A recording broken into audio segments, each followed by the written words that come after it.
Sa pagpapatuloy ng ating pork dish food adventure, magtutungo naman tayo sa Santa Maria, Bulacan. Para tikman ang crunchy creation nila mula sa pork belly, ang chicharon. Isa sa pinakasikat na chicharon dito, ang The Boys Chicharon.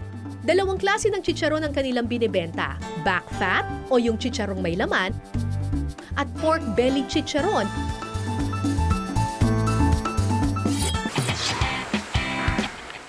Andito tayo ngayon sa Santa Maria, Bulacan at ang katabi ko dito, si The Boy, isa sa mga sikat na chicharon makers dito sa Santa Maria, Bulacan. Salamat po sa pagpapaunlak niyo sa amin dito. Salamat din po sa pagpunta niyo rito. Nako, mukhang putok-batok ang araw-araw niyo pala, Sir The Boy, ano? Hindi po. Araw-araw po, kinakain ko rin yan. Wala pa po kayong sakit, Sir? Medyo mataas ang cholesterol.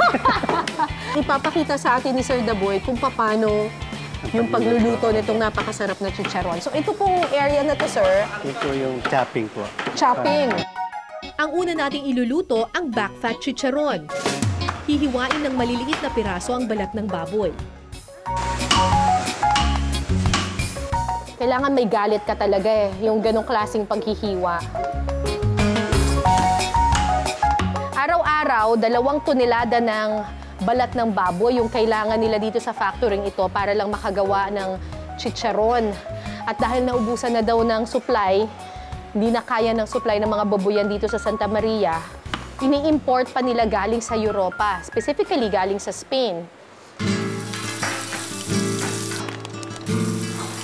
Pagkatapos i-chop-chop yung balat ng baboy, dito na tayo, uy, amoy na yung chicharon dito, ah. Sinasangkot yan nila po. Yung unang pagluluto.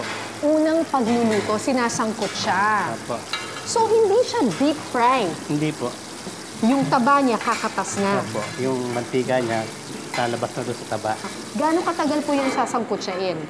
Mga 1 oras po yan. Diyos ko, 1 oras, ganyan lang ng ganyan. Okay. Kasi pag hindi niyo po hinalo, masusunog yung ilalim. Pagkatapos isangkot siya, patutuyuin ito ng magdamag. So, pagkatapos pakatasin yung mantika sa taba, ito yung magiging itsura niya. Apo. Tapos kinabukasan, ito po, i-recook naman ulit. Hindi masyadong mainit. Na hindi masyadong mainit. Palalambutin lang para lumambot yung hipo niya, gano'n, no? Dito. Kailangan may pangatlong luto pa. So, tinanggal muna yung mantika. Sa pangalawang luto, pinalambot yung balat. Kailangan malutong ang chicharon dun sa pangatlong luto. Wow!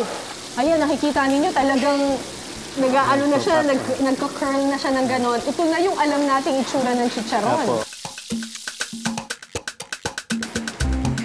Ayun! At eto na po. Wow! Ano po yung nilalagay ninyo, sir? Flavoring, ma'am. Kailangan habang mainit, doon nilalagay yung flavoring. Para yung kapitan siya habang basa ng mantika. So, ito na yung ating thrice-cooked chicharon. I-check natin kung talagang kumatas yung mantika nito. Wow! Butas. Ang harap. Tapos kung mapapansin ninyo, butas siya sa loob, oh. Kasi Ang ibig sabihin niyan, kumatas na kasi yung mantika. Usually, yung taba, yung balat, meron siya nakadikit na taba. Pero dahil sinangkot siya nila doon sa first cook, ang nangyari, natanggal na yung mantika. Kaya hindi natakot kainin. Hindi na daw nakakatakot kainin.